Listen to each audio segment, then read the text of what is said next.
السلام علیکم، پشاور ٹاک کے ساتھ میں ہوں عثمان دانش۔ اس وقت خیبر پختونخوا میں ایک آئینی بحران پیدا ہو گیا ہے۔ جو نگران وزیر اعلیٰ تھے اعظم خان، وہ آج صبح انتقال کر گئے ہیں، اور اس کی وجہ سے جو ہے صوبے میں اس وقت ایک آئینی بحران پیدا ہو گیا ہے، اور یہ باتیں ہو رہی ہے کہ جو نیا نگران وزیر اعلیٰ ہوگا وہ کون منتخب کرے گا، کس طرح جو ہے اس کا انتخاب ہوگا۔ تو اس پر جو ہے ہمارے ساتھ موجود ہے اس وقت additional advocate general Daniyal Chamkani صاحب، ان سے بات کریں گے۔ پہلے ان سے جاننا چاہیں گے کہ جو نگران وزیر اعلیٰ کا انتخاب ہے وہ اب کس طرح ہوگا۔ سر بہت شکریہ، آپ نے ہمیں ٹائم دیا۔ سر بتائیے گا کہ جو اس وقت ایک آئینی خلا پیدا ہو گیا ہے صوبے میں، کس طرح ہوگا جو نگران وزیر اعلیٰ کا انتخاب ہے وہ اب کس طرح ہوگا، کون کرے گا؟ دیکھیے کانسٹیٹیوشن جو ہے نا، اس کا جو آرٹیکل 129 ہے، 130 جو ہے، 131 وہ 130 وہ ہوتا ہے، وہ اس وزیر اعلیٰ کے لیے جو پروونشل اسمبلی کے ذریعے وہ آ جاتے ہیں، اس کے لیے پھر سارا پروسیجر اس میں ہے۔ اب یہاں پر پوزیشن ہے کہ یہ نگران سیٹ اپ تھا، نگران سیٹ اپ کو یہاں پر چیف منسٹر اپوائنٹ کیا گیا لیڈر آف دی اپوزیشن نے، as well as leader of the government نے، جو چیف منسٹر تھا اس ٹائم گریٹ اسمبلی کا جو چیف منسٹر تھا۔ اب انہوں نے آرٹیکل 224 کے لائٹ میں لیڈر آف دی اپوزیشن اور جو government leader of the government تھا، انہوں نے اپنے کنسلٹیشن کر کے نام بھجوا دیا چیف منسٹر کے ٹکر کے لیے ایڈیشنل کمیشنر آف پاکستان، اور اسی کے لائٹ میں پھر اس کا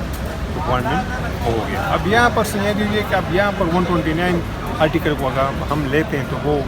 اس کے لائٹ میں تو پروونشل گورنمنٹ از نو مور، کیونکہ وہ کیبنٹ یہاں پر اب نہیں ہے، چیف منسٹر کی ڈیتھ ہو گئی۔ اب اگر ہم جاتے ہیں آرٹیکل 135 اور 134 جو اومٹ ہو چکے ہیں کانسٹیٹیوشن سے، پریزیڈنشیل آرڈیننس 1985 کے ذریعے، اس میں 135 میں پروسیجر تھا کہ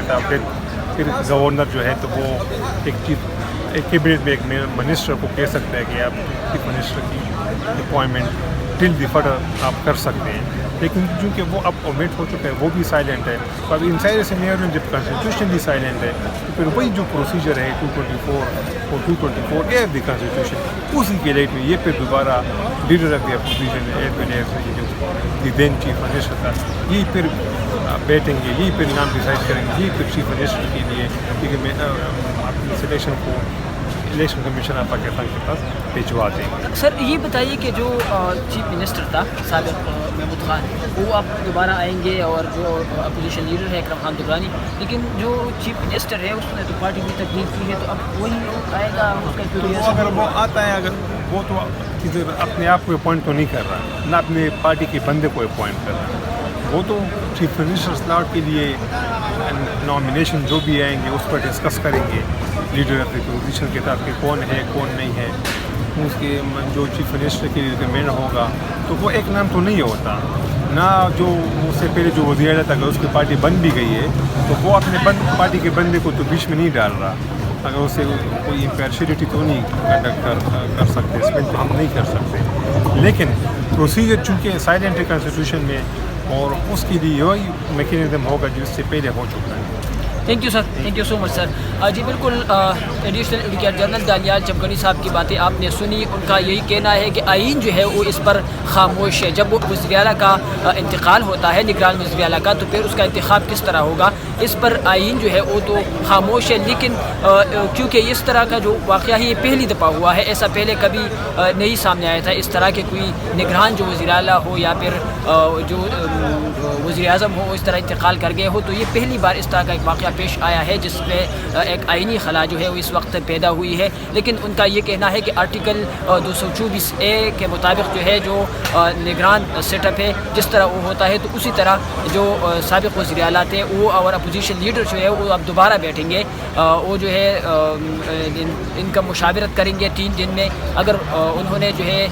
3 دن میں وہ ایک نام پر اتفاق کرتے ہیں نگران وزیر اعلیٰ کے لیے، تو پھر وہی بندہ نگران وزیر اعلیٰ بنے گا، لیکن اگر ان کا اتفاق نہیں ہوتا تو پھر پارلیمانی جو کمیٹی ہے اس کے پاس یہ جائے گا، اور پارلیمانی کمیٹی جو ہے وہ پھر نگران وزیر اعلیٰ کا نام پر جو ہے مشاورت کرے گی، اور اگر وہ بھی نام پر جو ہے متفق نہیں ہوتے تو پھر الیکشن کمیشن جو ہے اس کے پاس چلا جائے گا، جس طرح پروسیس ہوتا ہے۔ اس پر جو ہم نے جو آئینی ماہرین تھے ان سے بھی اس حوالے سے بات کی ہے، تو انہوں نے بھی یہی بات ہمیں بتائی ہے کہ جو نگران سیٹ اپ ہے، نگران وزیر اعلیٰ جب منتخب ہوتا ہے تو وہی پروسیس ہوگا، کیونکہ آئین جو ہے اس پر خاموش خاموش ہے، اور جب آئین خاموش ہو تو پھر جو پروسیجر ہوتا ہے پہلے والا اسی کو جو ہے پھر اڈاپٹ کیا جاتا ہے، اور اسی پر پھر جو نگران وزیر اعلیٰ ہے اس کا انتخاب ہوتا ہے۔ تو جو لوگوں کے ذہن میں جو ہے یہ باتیں چل رہی تھی کہ نگران وزیر اعلیٰ کا کس طرح انتخاب ہوگا، تو جو سابق ایڈیشنل ایڈوکیٹ جنرل تھے ان سے بھی ہم نے جاننے کی کوشش کی، اور جو آئینی ماہرین ہیں سابق ایڈوکیٹ جنرل شمائل احمد بٹ اور